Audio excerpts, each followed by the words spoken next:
Okay, so what happens when thousands of hopeful parents put their trust in an AI to find that one perfect baby name, and a group of hackers with a pretty twisted sense of humor decides to mess with the whole system? Well, you're about to find out.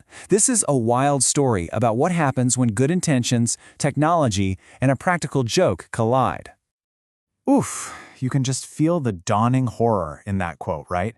That's from the Riley family, and they were far from alone. They were just trying to find a name that was special, something meaningful. But what they got instead was a punchline they'd never forget. So how on earth did this happen to so many people? Well, it all kicked off with this massive trend.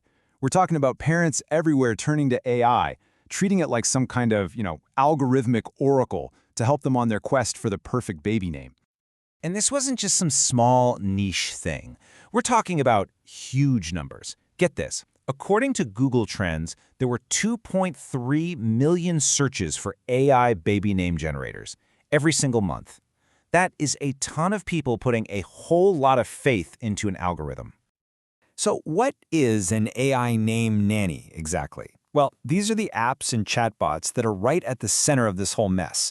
They made these big promises of algorithmic artistry, using your family tree and the science of phonetics to craft the perfect, forever fit for your kid.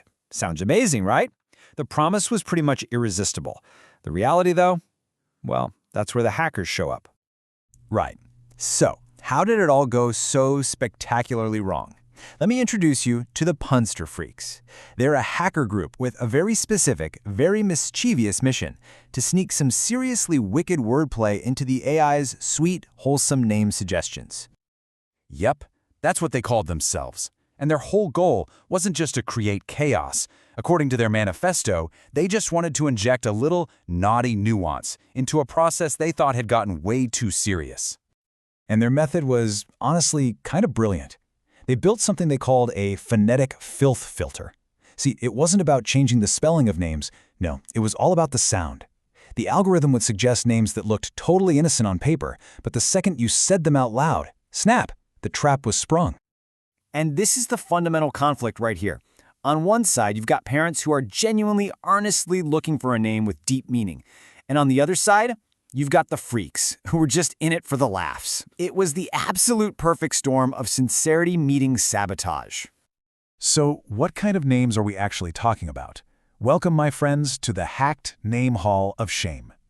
The AI started spitting out gems like Ben Dover, Hugh G. Rection, Phil McCracken, and of course, the timeless classic, Seymour Butts. Just try to imagine those names on a baby shower cake.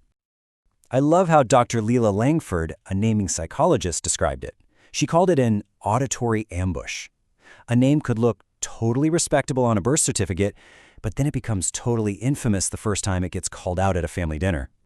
As you can probably guess, this digital prank didn't stay digital for long. It spilled out into the real world and just erupted into what the media started calling phonetic fury. And the fallout was just chaos, public humiliation, and I'm sure some of the most awkward conversations you can imagine. The scale of this thing is just mind-boggling. In a single week, the AI dished out 47,000 of these hacked names. This then led to reports of around 15,000, quote, cursed christenings. So yeah, this wasn't just a handful of funny accidents. It was a massive, widespread digital disaster. And of course, the consequences got very real very fast. A group that actually called itself the Slighted Spawn Society filed a $10 million class action lawsuit. They were demanding what they called rebranding reparations for what they termed an auditory assault on innocence. You can't make this stuff up. And the personal stories that came out, they were just incredible. Take the Wong family, for example. The AI proudly suggested names for their newborn twins, Albie Beck and Ivana Tinkle. It probably took them a second or two for the penny to drop. And that humiliation followed them everywhere. The Wong said even their pediatrician couldn't help but crack a joke, saying it sounds like a plumbing problem. That's the moment you know the prank has officially escaped the internet and is now haunting your real life. So, what do you even do when your kid's name has become a running joke? Well, these parents didn't just suffer in silence. They got organized. They started building communities to find some solidarity and figure out how to cope with all this name shame. You can really see the whole emotional roller coaster these parents went on. It started with so much hope, trusting an AI to give them a timeless treasure. It ended with them getting a timeless tease. And to deal with it all, they started these name-shame support groups and even held renaming rituals to kind of reclaim their kids' identities. Let's look at another one of these stories. A woman named Carla Cruz was thrilled when the AI gave her the name Amanda Hugginkiss. It sounds sweet, right? Kind of old-fashioned. So she went ahead and put it on all the baby shower invitations.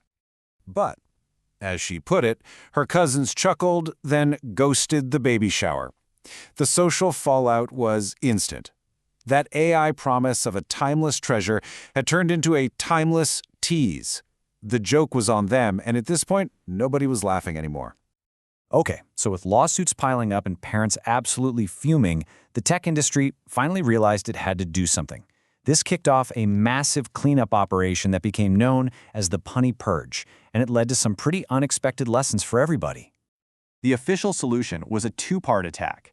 First, they rolled out this Punny Purge protocol across all the naming apps to get rid of the joke names. And second, the big tech players like OpenAI issued what they called an oath of originality to try and win back the public's trust. And you know what? It was incredibly effective. As you can see here, the number of these stealth smut suggestions just plummeted by 98%. The tech companies finally got their helpful little bots back on a leash.